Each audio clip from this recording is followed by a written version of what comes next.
Dingui Soyot. Dingui Soyot le sage, le fils de Jobé, le roi 10 fois roi. Dingui Soyot régnait sur la tribu des Abaté Topas, sur celle des Mancoanès et celle des Amaquabès. Il régnait aussi sur les Amaloubis et les Amafunzès, sur les Abatembou et les Amakunzès, sur les Abaquamachibilissés. Dingui Soyot régnait enfin sur les Ipénilengas. Chaka n'existait plus.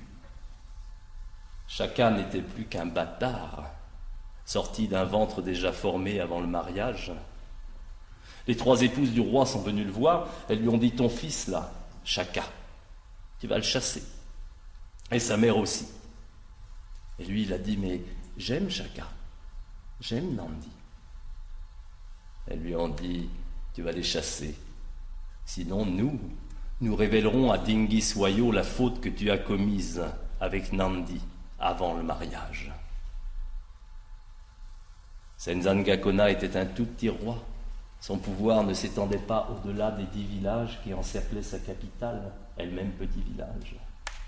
Au-dessus de lui, il y avait le grand Dingui Soyot. Il a eu peur. Il a chassé Nandi. Il a chassé Chaka.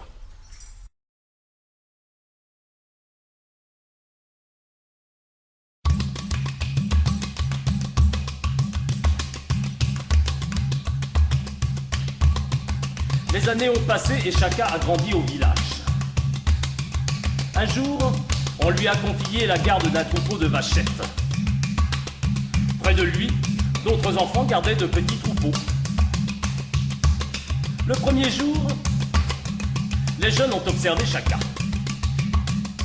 Le soir du deuxième jour, ils étaient armés de bâtons. Ils l'ont traîné jusqu'à une bouse de vache bien fraîche.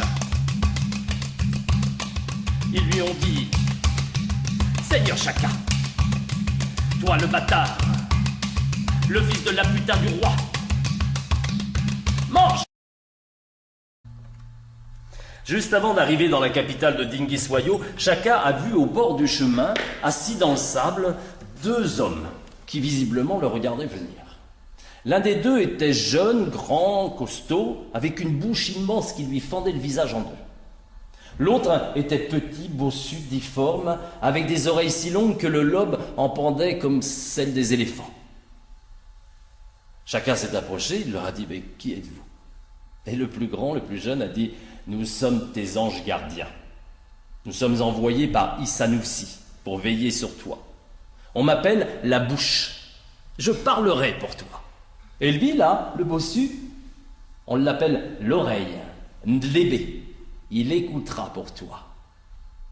Les 3 hommes sont entrés dans la capitale de Dingui Soyot. Ils sont allés dans la cour royale et justement Dingui Soyot était entouré de ses devins, de ses sorciers. Il leur parlait, il leur disait: écoutez-moi bien vous tous. Hier j'ai accueilli dans ma capitale Nandi, la mère de Chaka, qui avait fui son village. Et je voudrais savoir où se trouve Chaka. Alors Chaka s'est dirigé vers Dingui Soyot. Je suis Chaka, fils de Nandi et de Senzangakona.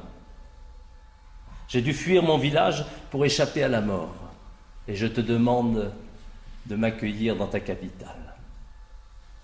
Dingui Soyot lui a dit: sois le bienvenu, Chaka. Tu serviras dans mon armée. Qu'on apporte une sagaie pour Chaka. Chaka a lâché son bâton, il a pris la sagaie. Puis Dingui Soyot a regardé Malunga et Ndlébé, et il a dit: qui sont ces 2-là? Chaka a dit: eux sont des amis d'enfance, ils m'ont suivi partout, ils ont partagé toutes mes peines, toutes mes joies, et je te demande de les accueillir.